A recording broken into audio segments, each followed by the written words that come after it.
Hello friends, today நம்ம பார்க்க போகிறோம் முந்திரி ஐஸ்கிரீம்.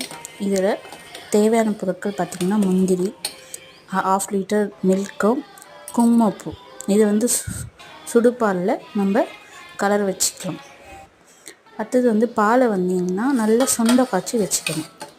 நல்லா ஏடாக வரும். அதை நம்ம சுண்டை காய்ச்ச 1/2 லிட்டர் போல் நல்லா சுண்டி அப்புறமா நம்ம இப்போ ஊற்றி வச்சுருக்க குங்குமப்பூ பாலையும் ஆட் பண்ணி வச்சுக்கலாம். அப்புறமா மிக்ஸி ஜாரில் முந்திரி சர்க்கரை போட்டு பிளெண்ட் பண்ணிக்கலாம். நல்லா பிளெண்ட் பண்ண அப்புறம் 4 ஏலக்காய் போட்டும் பிளெண்ட் பண்ணிக்கலாம் வாசனைக்காக.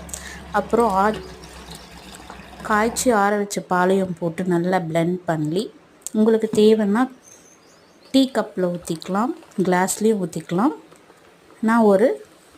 நான் ஒரு பவுலில் ஊற்றி ஃப்ரீஸ் பண்ணி 8 ஹவர்ஸ் கழித்து பார்க்கலாம் எப்படி வந்திருக்குன்னு. பாருங்கள் ஃப்ரெண்ட்ஸ், ஐஸ்கிரீம் ரெடி. நீங்களும் ட்ரை பண்ணுங்கள், என்ஜாய் பண்ணுங்கள். தேங்க்யூ.